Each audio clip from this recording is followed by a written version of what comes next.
let us find joy in our God. Pag tayo po ay sasamba sa Diyos, Lord, pinupuri kita dahil meron ako magandang bank account. No!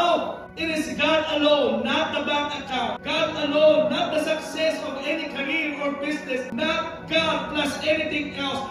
God and God alone. Let the Lord be magnified dahil siya ang source ng ating joy. Siya ang ating kagalakan.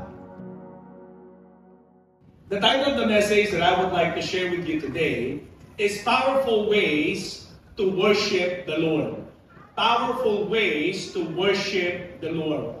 From the remotest jungle in Africa or the Amazon to the most isolated island in the Pacific, every culture that has ever been discovered has worship. Sa lahat po ng nagawang pag-aaral patungkol sa iba't ibang mga sibilisasyon, patungkol sa iba't ibang grupo ng mga tao, sa lahat po ng lugar na kanilang napuntahan, lahat ng tribo, lahat ng tao ay marunong sumamba. They have never found a civilization in which the people did not worship someone or something. Ito po'y nangangahulugan sa atin that man's heart was made to worship something. Even when it's misguided or when we don't know what or how to worship, we know we are supposed to be worshiping something. Ang puso ng tao ay laging naghahangad at alam niya deep inside of him that he or she ought to worship. Na ang tao ay dapat merong sinasamba, ang tao ay dapat sumasamba. In the Old Testament, Jacob made a real personal commitment in his life to Yahweh, the God of the Bible, as his God. At kung babasahin mo ang buhay ni Jacob pa lamang, when he made that commitment to offer his offerings unto the Lord, he also made a commitment to worship Him. Now, we can truly understand, brothers and sisters, that when you really come to know the Lord, you will worship Him. Pag nakilala mo ang Diyos sa iyong buhay, hindi pwedeng hindi natin sambahin ang ating Panginoon. But you might be asking me this morning, Pastor, how do I worship Him? How do I worship God? Paano ko sasambahin ang Diyos sa aking buhay? And that's not really a bad question at all. You'd like to think that we just all instinctively know how to worship. But the problem is, this world has deteriorated our relationship with God. Sin has deteriorated our relationship with God. And we have lost the ability to worship God properly. Now, God gave us His Word to show us yung proper way ng pagsamba. Ang unang dapat natin matiyak upang maging tama ang ating pagsamba ay dapat ikaw at ako ay mayroong ugnayan sa ating Diyos sa pamamagitan ni Kristo Jesus. And then, the Word of God has been given to us that you and I can look into so that we would know how to worship Him. Sa passage po na ating binasa, titignan po natin ang apat na mga kaparaanan kung paano ikaw at ako ay sumamba. Una sa lahat, let us worship God by giving thanks to the Lord our God. Give thanks to the Lord our God. Pakisabi sa katabi mo, give thanks to the Lord. The King James Version uses the word praise. Yan po ang gamit ng lumang translation. But most other translations, especially the one that is close to the Hebrew language, would mean give thanks. Ito daw po ay nangangahulugan, yung salitang give thanks, is to acknowledge God. Kilalanin mo ang Diyos sa lahat ng bagay, kilalanin mo ang Diyos kung sino siya, at kilalanin mo kung ano ang ginawa ng Diyos sa iyong buhay. To be thankful to Him for who He is and for what He has done for us. Now, thanking God as a means of worship is commanded over and over again in the Scripture. Kung babasahin niyo po ang inyong mga banal na kasulatan, bababasa po natin from Old Testament down to the New Testament that we are being encouraged. Tayo po ay binibigyan ng tinatawag na command or binibigyan ng encouragement na tayo ay lumapit sa Diyos ng may pasasalamat. Pakisabi nga sa katabi mo, pasasalamat.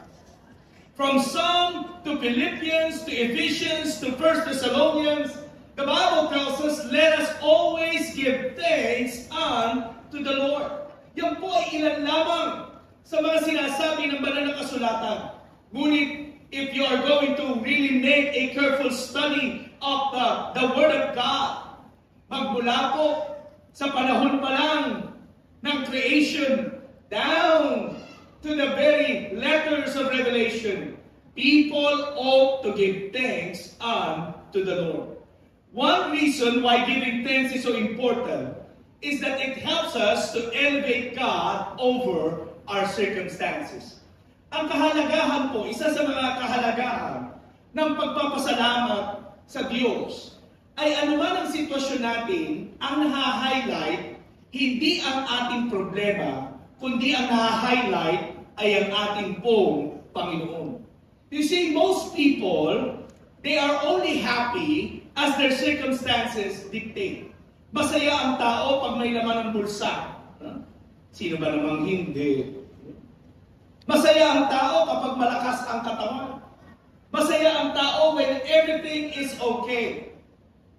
Pero kapag hindi na okay, hindi na masaya. Hindi magawang ngumiti. Hindi magawang umawi. Hindi magawang magpuri sa Diyos.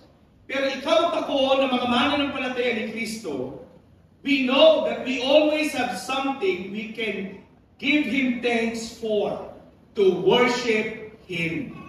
Ang mga nakakakilala sa Diyos, lagi tayong may dahilan. Lagi tayong merong magandang dahilan para magpasalamat sa ating pong Panginoon. Pakisabi sa katabi mo, marami tayong dahilan. We have so many reasons to give thanks unto the Lord. Now, meron pong magkapatid na ang pangalan ay si Cory at si Betsy Tembong. Sila po ay napiit sa isang concentration camp dahil sa kanilang pagtulong sa mga Hudyo during the Holocaust. Okay? Now, sila po ay inalis magmula doon sa lumang concentration camp at dinala sila sa isang bagong kampo. Itong si Cory, talagang medyo depressed na siya at nalulungkot siya sa kanilang kalagayan. Dahil maliit lang at madilim yung kanilang ginawang kulungan para sa kanila at marami silang katabi. Hindi nila magawang humiga kung sila ay matutulog o magpapahinga. Sabi nitong si Cory, Betsy, how can we live in such a place like this? Habang nagsasalita siya at nagre-reklamo, si Betsy nasa sulok. Nagpe-pray.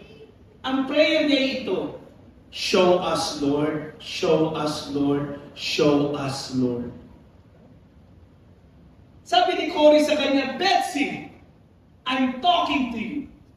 Sabi ni Betsy, show us, Lord, show us, Lord. What are you talking about? Cory asked Betsy. Sabi nitong si Betsy, Cory, God has given me the answer. I remember what I've read this morning. Rejoice always, pray constantly, give thanks in all circumstances, for this is the will of God. Cory, that's what we are going to do today. We will give thanks unto the Lord. Magpapasalamat tayo kay Lord, Cory, sa buong araw. Ginawa ni Cory, tinignan niya yung kanyang kapatid ng hindi maganda. Sabi niya, are we going to give thanks? Such as, sabi ni Betsy, such as we are assigned here together. Pwede nila tayong paghiwalayin, pero magkasama tayo ngayon. Let's give thanks to the Lord because of that. Such as, siyempre pag medyo inis ka sa kapatid mo, such as, sa Pilipino, ano pa? Such as, ang sagot nitong si Betsy, such as we're still holding each other's hand. Magkahawak pa tayo ng kamay na ang ibig sabihin, buhay pa tayo. Hindi pa tayo napapaslang. Meron pa tayong pag-asa sa buhay. Sabi pa nitong si Cory, such as the Bible has not been confiscated. Hindi nila kinuha yung Bible natin. We can still read the Word of God. Even in this gloomy cell that has been given to us. Such as, talagang ito si Cory, medyo, alam mo, meron ka talagang magiging kapatid na parang si Cory. Ano pa? Sabi nitong si Betsy, oh, Cory, we need to give thanks to the Lord because this place is full with people. We are going to evangelize each and every one of them. They will get to know Jesus as their Savior and their Lord. Let us give thanks unto the Lord, Cory, for what He has done. Now, sumagot si Cory, are we also going to give thanks unto the Lord because of the fleas inside the cell? Sino po sa inyo nakakita na ng garapata? Taas po ang kamay. Sino po sa inyo ang alam na may garapata? Okay? Parang yung iba, parang ano yun, pastor? Sige, puto na lang. Alam niyo, yung kanilang pinagkulungan, punong-puno ng garapata. Pagsama-samahin mo na, punong-puno ng honey at ng kung ano-anong mga parasites. Sabi ni Cory kay Betsy, are we going to give thanks to the Lord because of this fleas? Yes, sabi ni Betsy kay Cory, let us give thanks in all circumstances. Alam niyo ba mga magulang, mga kapatid, kung iisipin natin, para namang very silly itong si Betsy, na lahat ay pinagpasalamat niya sa Diyos, maging ang kuto. Sa atin, parang ang hirap magpasalamat kay Lord sa kuto, sa kanilang kalagayan. But remember this, according to history, hindi pinasok yung kulungan nila dahil sa parasite. Hindi sila nagawang kunin nung mga sundalo para sila'y patayin sa takot ng mga sundalo na sila ay mahawa ng mga parasite. Doon lang na-realize ni Cory that is indeed, it is always good to give thanks unto the Lord. And the thing is this, bilang mananampalataya, lagi tayong pwedeng mayroong ipagpasalamat. Una sa lahat, mahal ka ng Diyos.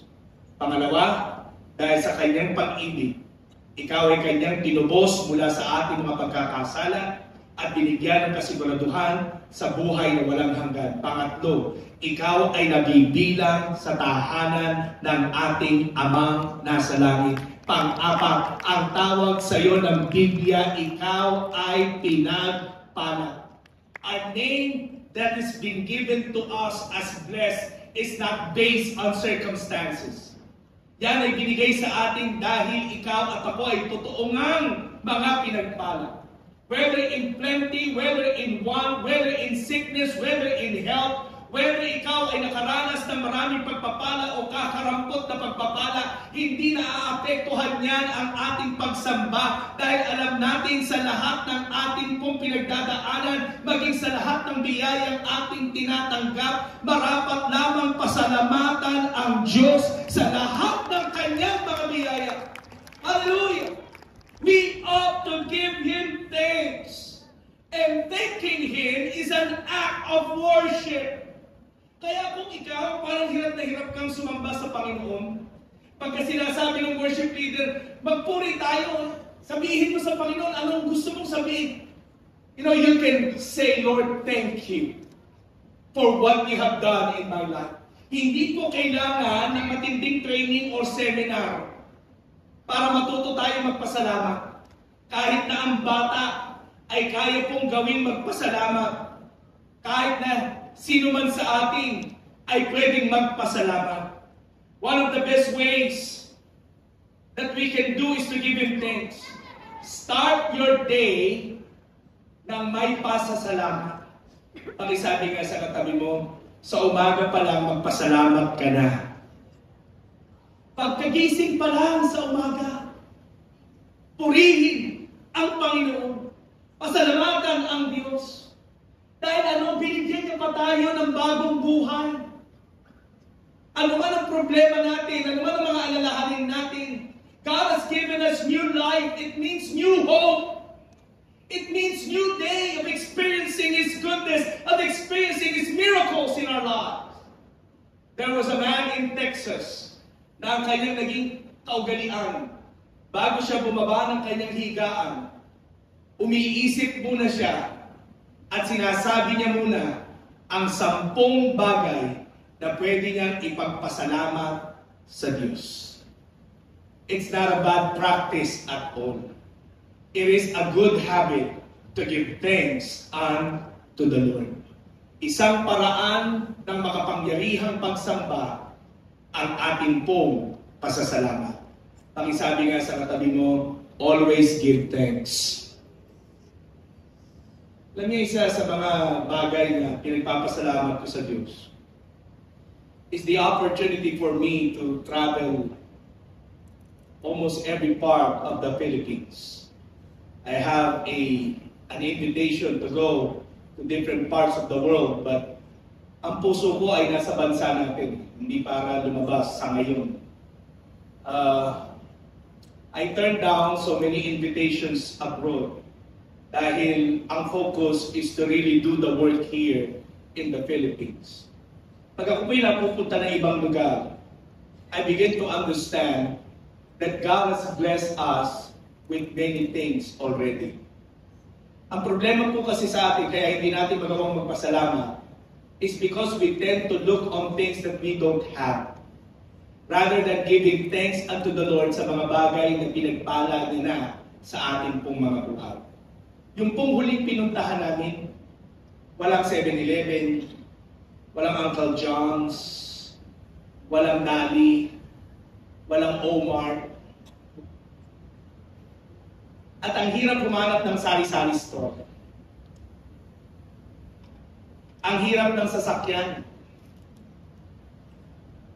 Bihira ang tricycle, ang tao naglalakad para makapagsimba. At doon po sa aking pinagsalitaang lugar, ang kagandahan, makulimlim ng mga panahon na yun at maulan, kaya malamig. Pero kung hindi, ang sabi nga sa akin ng pastor, parang mali ang attire mo, pastor. Pumunta ako doon, naka-Amerikana. Siyempre, hindi naman ako na-orient. When I begin to look at the place, that place is beautiful. Ang lalaki ng bundok. Ang ganda ng nature. Pero yung tinatamasa nating comfort dito, they don't have that comfort. But yet, as they gather together to worship the Lord, hindi kailangan sumigaw yung worship leader, hindi kailangan ng magandang tugtugan. Everyone will come to give thanks unto the Lord. Sinisimulan nila ang service nila nang lahat sila nagpapasalamat sa Diyos. Mga magulang, mga kapatid, we can all count the blessings that we have already received from God. Instead of looking for things that we do not have, pasalamatan natin ang Diyos. Dahil ang Diyos, kung susumahin natin, hindi kailanman siya nagkulang sa lahat ng ating mga pangangailangan. Hallelujah! Ang isabi ulit sa katabi mo, always give thanks unto the Lord. Pangalawang paraan ng pagsamba is tell others about God. David said in his psalm, I will tell of all your wonders. Isa sa mga paraan ng pagsamba ay ang pagsasabi natin sa ating kapwa ng ginawa at kabutihan ng Diyos sa ating pong mga buhay. Alam niyo, yung pagsasabi ng ginawang kabutihan sa atin ay hindi na po bago sa atin. As a matter of fact, we are always doing this every single day. Kaya nanonotice mo o hindi, pansinin mo ha, sa social media, di ba sa Facebook may pinopost tayo ng mga video na napanood natin na yung isang kabataan itinawid yung nakatatanda. Okay? Na meron isa, sumemplang yung motor, imbis na siya ay videohan at gawing content, tinulungan, tinayo yung motor, ginamot yung sugat, nagbabiral at tumatanggap ng napakagandang mga komento at nagpapasalamat yung tao sa ginawa sa kanya nung tumulong sa kanya. Meron akong nakita, a man posted group of young people na pinakain yung isang homeless family. Many kind comments and reactions flooded the man's post. Not because of what he did, hindi dahil nag-post siya, kundi in-appreciate nila yung ginawa ng mga kabataan. We do things like that all the time. And one means of praising someone is telling other people about what they have done. At dapat ganun din tayo sa Panginoon. Pagdating po sa ating buhay bilang mga mananampalataya, ang pagsasabi sa ibang tao ng kabutihan ng Diyos ay paraan ng pagsamba. Meron pong isang football player, isa po siyang quarterback. Sila po yung nag-champion sa American football. Nung binigay sa kanya yung mic dahil siya yung nagpanalo, sabi niya kagad, first and foremost, I just like to thank my Lord and Savior Jesus Christ. With Him, all things are possible, and that is what happened tonight. Alain mo, in national TV, kanyang in-announce, kanyang pinasalamatan ng Diyos, and that is a way or act of worship. Now, sa bawat isa sa atin, hindi lahat tayo ay magkakaroon ng pagkakataong tutukan ng camera at bigyan ng mic para papurihan ang Panginoon. Sa trabaho pinagtatrabahuhan mo, sa mga kaklasing nakakaharap mo, sa mga taong nakakasalamuha mo sa iyong negosyo, ito ay mga pagkakataon upang sabihin natin sa kanila ang kabutihan ng Diyos at ginawa ng Diyos sa ating pong mga buhay.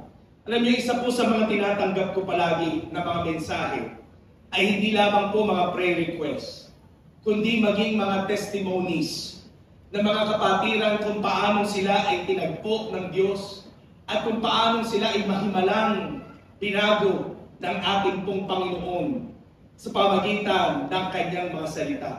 Meron pa nag-send ng message sa akin, Pastor, I was about to commit suicide few months ago, but I heard you on the internet. Sabi mo dun sa sermon mo, sa minute of prayer, ano man ang pinagdadaanan mo, huwag kang umayaw, huwag kang sumuko. May nagmamahal sa iyo, mahal ka ng Panginoon.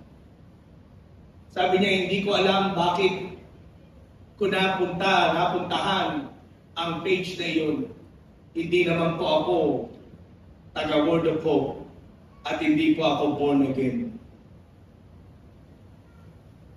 But that time, hindi ko po tinuloy ang aking pagpapatiwaka. And every time that I'll be speaking to people, I'll be telling them of what God has done in my life. Natatanungin kita, when was the last time you speak of the goodness of God to others? When was the last time? Kailan yung huling pagkakataon na ikwinento mo sa labas ng church na ito something that God has done for you? Kapatid, huwag mong tipirin. Ipagsabi mo. Pakisabi nga sa katabi, ipagsabi mo. Alam niyo ba na sa buong mundo, ang mga Pilipino ang pinakamahusay magkwento? Tayo. Sa sobrang galing nga natin magkwento, meron tayong kwentong barbero, meron tayong kwentong kutsero, at kung ano-ano pang kwento. Gusto-gusto natin laging nakikipagkwentuhan, nakikipag-usap. Pansinin mo, pareho kayo ng pinanood na pelikula, pero paglabas ninyo sa movie house, anong ginagawa? Pinagkukwentuhan yung pinanood. Galing talaga, napanood mo. Oo, magkasama kayo ba? At ang mga Pilipino, kahit na hindi siya ang kausap, sumasabat.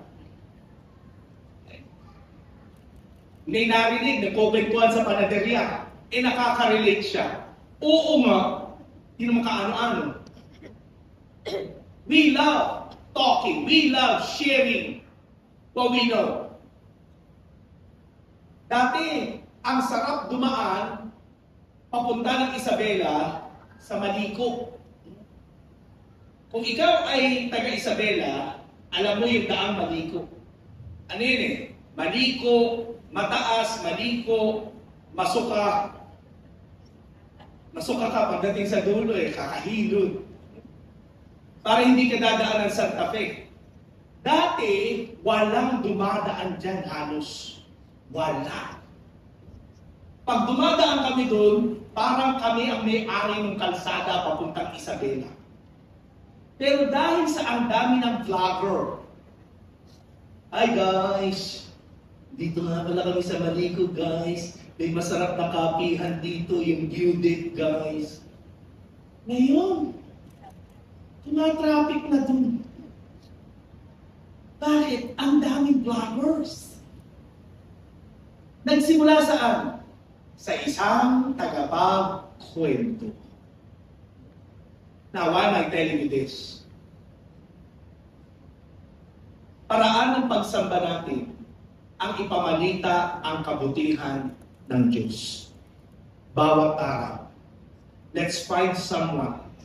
Bawat araw, let's find someone na pwede mong i-share sa Kanya ang kabutihan, ang katapatan, ang himala ng Diyos sa ating mga buhay. That's a form of worship. Thirdly, sing to God. Pakisabi sa katabi, umawit ka kay Lord. Sabi ni David, I will sing praise to your name. Over and over again in the Bible, there are multiple commands in the scripture for God's people to sing to Him. Inuutos ng banal na kasulatan na ang mga anak ng Diyos ay awitan ang Diyos. In Psalm 47:6-7, it says, sing praises to our God, sing praises to our King, sing praises. For God is King over all the earth, sing praises with a skillful song. Diyan lang sa passage na yan, 5 beses binanggit na ang anak ng Diyos ay dapat umawit ng papuri sa Panginoon. Singing is one of the most important means we have of worshiping God. Kaya po sa lahat ng mga gawain, binibigyan ng emphasis ng oras sa service na tayo ay umawit sa Kanya. David says, I will sing praise to your name. He's not just singing, he is singing praise. And he is singing unto the Lord. This is important. Why? We need to understand that when we sing in our services, hindi po ito sing alone. Okay? Hindi po ito basta lang nalagay sa program. Hindi ito na kapag tayo natin, tayo po'y umawit sa Panginoon, sige, awit. Hindi po bidyoke ang pag-awit natin sa oras ng ating po mga gawain. Ito po ay paraan ng pagsamba. Meron po ako nabasa na aklat na isinulat ni Mark Twain when he had an opportunity on his trip to Europe on the 1800s. Ang title po ng aklat na kanyang sinulat is A Tramp Abroad. Isinulat po niya doon na ang King of Bavaria ay isang poet. Mahusay siyang umawit, mahusay siyang gumawa ng tula, and he loves reading poetry. Ang poet na ito, na isang King of Bavaria, ay nabalitaan ng isang teatro palabas doon sa Munich. Kaya lang siya ay naabala sa kanyang pagbiyahe, kung kaya hindi niya na inabutan ang musical play. Nung nalaman nila na parating ang hari ng Bavaria, nakauwi na ang mga artista, nakauwi na ang mga singers, nakauwi na ang mga musicians, nakauwi na lahat ng gumaganap doon sa musical play. Yung mensahero ng hari ay pumunta sa Munich at kanyang in-announce that the King of Bavaria is coming. When he made that announcement, yung manager ng theater, dali-daling pinatawag niyang muli, ginising ang mga singers, musicians, actors, and actresses. They all went together doon sa theater para gawin ang isang musical play sa nag-iisang audience, the King of Bavaria. Imagine mo, lahat sila gumagawa, umaawit, dumadrama sa stage. Isa lang ang audience. Sabi ni manager, it doesn't matter kung siya lang ang tao sa theater nito. What matters is this. He is the king and he is the audience of one. Mga magulang, mga kapatid, bakit ko po ito sinasabi? As we come to church and sing songs unto the Lord, hindi ka umaawit para sa katabi mo. Hindi ka rin umaawit na para ka nagbibidyoke. Okay? Umaawit tayo sa nag-iisang audience. And that audience is the King of Kings and the Lord of Lords, Jesus Christ. As we come to church, let us sing songs of praise unto God. Pag isabi nga sa katabi mo, sumabay ka sa kantahan. Umawit tayo sa Panginoon. Alam niyo, marami sa atin, ha? Pastor, hindi ko kasi alam yung kanta. Yun ang problema ko, Pastor, hindi ko alam yung kanta. Bago kumanta, nakalagay yung title, di ba? Sample nga, nandiyan kasi yan, sample. Kasi alam ko, mga taga-Maynila, ang pinakamatalinong tao. Talagang maraming palusot. Ayan, yan yung title, This is Amazing Grace. Sino kumanta? Si Phil Wickham. Sino sa inyo may Spotify? Taas ang kamay. Tasos yan, papana. Hindi ko natatama kung naka-premium. Sino sa inyo ang marunong gumamit ng YouTube? Okay, apa? Hilip ako doon sa mga nakatatanda, nagtataas ng kamay. Pa talaga? Sino po sa inyo marunong mag-Google? O syempre, mas lalo na. I-type mo yung title, i-type mo yung singer, lalabas yung lyrics. Anong sinasabi ko? Pag-aralan natin yung mga kanta sa church.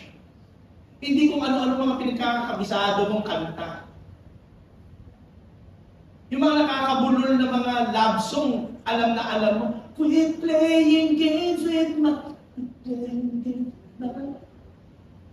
Nipikit ka pa eh. Pagdating sa church, parang ang isda. Alam mo isda? Pag nagkakanta mo, kaya kadalasan, naiinis ka na lang. Hindi ko naman alam yan. Make an effort to learn the songs. Make an effort to listen to Christian music. Hindi kung ano-ano pinapakinggan natin. Kaya karamihan sa atin, napakadadrama natin sa buhay kasi Puro malulungkot na mga awit ang pinagpapakinggan. Wala na akong alam na bagong love song, pasensya ka na. Wala akong ma-sample eh. Listen to Christian music. Learn songs of praise unto God. Noong pong nandun kami sa Apayao, pinakanta kami ng Ilocanong kanta. Wala akong napagtaan. Kinakanta ko siya sa English. Count your blessings, name them one by one. Kinanta nila sa Ilocano. I still sing. Pakisabi nga sa katabi, pag-aralan mo kasi yung kanta, alam mo, ito wala nito sa sermon ko. Mabuti nga ngayon may internet na. Dati, pag maghahanap ka ng lyrics ng kanta, bibili ka ng libro. Pag pumunta ka ng probinsya dati, iba-iba ang lyrics kasi ayon sa pagkakapakinig nila. For example, yung kantang Majesty, pumunta kami ng Quezon Province, Magic tree, worship is magic tree, Uncle Jesus. May pamangkin pala si Lord.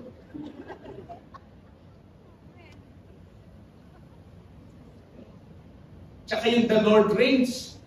Dolores. The Lord Reigns yung let the earth rejoice. Diba? Imbis na let the earth rejoice, pa-rejoice, rejoice, pa-rejoice, rejoice. Ang hirap na lyrics nun. Ngayon, hindi na. May video pa nga. At kung nagigitara ka, tinuturo pa sa'yo ngayon. Wala ka ng dahilan para hindi mo malaman yung lyrics. Sing unto the Lord. Kahit sa bahay, umawit ka ng papuri sa Panginoon. Nasasabi mo sa akin, Pastor, alam mo pag kumakanta ako, Pastor, parang pabalik na ang Panginoon. Okay lang yun para mapabilis. Hindi, joke lang. Hindi mahalaga sa Panginoon kung nasa tono ka o wala. Ang pag-awit sa Diyos ay pusong nagpapasalamat, pusong itinataas ang kanyang pangalan, pusong niluluwalhati ang Diyos sa kanyang buhay. Pakisabi mo sa katabi mo, umawit ka para sa Panginoon. Sing songs unto the Lord. Last but not least, we need to move on. We have our communion. Be happy in God. Sabi ni David, I will be glad and exult in you. This one is a little different. Bakit? It is not so much something we do as much as it is something we are. Pag sinabi kong we'll be glad and exult in God, it is a state of being satisfied in the Lord. When God's people are happy with Him, it is an expression of worship unto the Lord. Sabi po ni David in Psalm 4:7, you have put gladness in my heart, more than when there grain and new wine abound. Anong pinupunto ni David sa mga awit niya? Madalas niyang binabanggit ito. Sinasabi ni David na hindi ang mga pagpapala, hindi ang mga biyaya ang nagbibigay ng kagalakan sa aking puso. Sinasabi, dinideklara ni David, ikaw, O Diyos, ang sanhi ng aking kagalakan. Ikaw ang joy ng aking puso. Ikaw ang dahilan kung bakit meron akong kagalakan maging sa lahat ng panahon o sitwasyon ng aking buhay. It literally means David was saying his happiness is found in God Himself. Ang kanyang kagalakan ay tanging ang Diyos lamang. We need to learn to be glad in Him alone. To be happy in God alone. Pakisabi nga sa katabi mo, be happy in God alone. Alam mo yung kagalakan sa Diyos, nalulugod ka sa Panginoon, yan po ay paraan ng pagsamba. Hudson Taylor, he started the mission to China in the 1800s. Dumaan po siya sa kakulangan ng pananalapi at kakulangan ng worker. Sabi niya sa kanyang journal, "But the Lord makes our hearts so very glad in Himself, not Himself plus a bank balance, that I have never known greater freedom from care and anxiety." Ano ang sabi niya? His joy was in God, not God plus bank balance. Just in God alone. Let us worship God. Let us find joy in our God. Pag tayo po ay sasamba sa Diyos, Lord, pinupuri kita dahil meron ako magandang bank account. No! It is God alone, not the bank account. God alone, not the nice home. God alone, not the success of any career or business. Not God plus anything else. God and God alone. Let the Lord be magnified dahil siya ang source ng ating joy. Siya ang ating kagalakan. You know, later in the life of Hudson Taylor, nung siya po ay hindi na makalakad dahil siya po ay nahulog and his body had been paralyzed. Ang sabi ng kanyang assistant at tagasulat sa kanyang journal, he is lying there rejoicing in God alone. Alam niyo mga magulang, mga kapatid, it may be that God allow you to be deprived on some things you thought that would truly make us happy, so that we would discover that He is all that we truly need in this life. Sabi ni David, "You have put gladness in my heart, greater than anything that this world has given me." Higit sa anumang tinanggap ko, higit sa anumang pagpapala ko, ano ang sabi ni David? Walang hihigit sa kagalakang dinulot mo sa aking buhay. And you and I can identify with that. You and I may be having all the things that we want, all the things that we may be needing, pero walang kagalakan sa buhay natin nung wala ang Panginoon. Ngunit, nung dumating ang Diyos sa ating pong mga buhay, oo, may mga pagsubok tayo. Oo, may mga pangangailangan tayo. Pero hindi nagawang alisin na mga problema natin sa buhay ang kagalakang natagpuan natin sa ating ugnayan sa ating Panginoong Heso Kristo. He is our joy. Pakisabi nga sa katabi mo, God is your joy. Now let me encourage you, brothers and sisters, to have a different perspective every time we come to church to worship Him. Isang act ng worship, ang ating pong pagpapatotoo kung sino ang Diyos. Act ng worship, ang pagpapasalamat sa Kanya. Act ng worship, ang pag-awit. At act ng worship, ang pagtagpo o pag-unawa that God is my joy. He is the source of true happiness.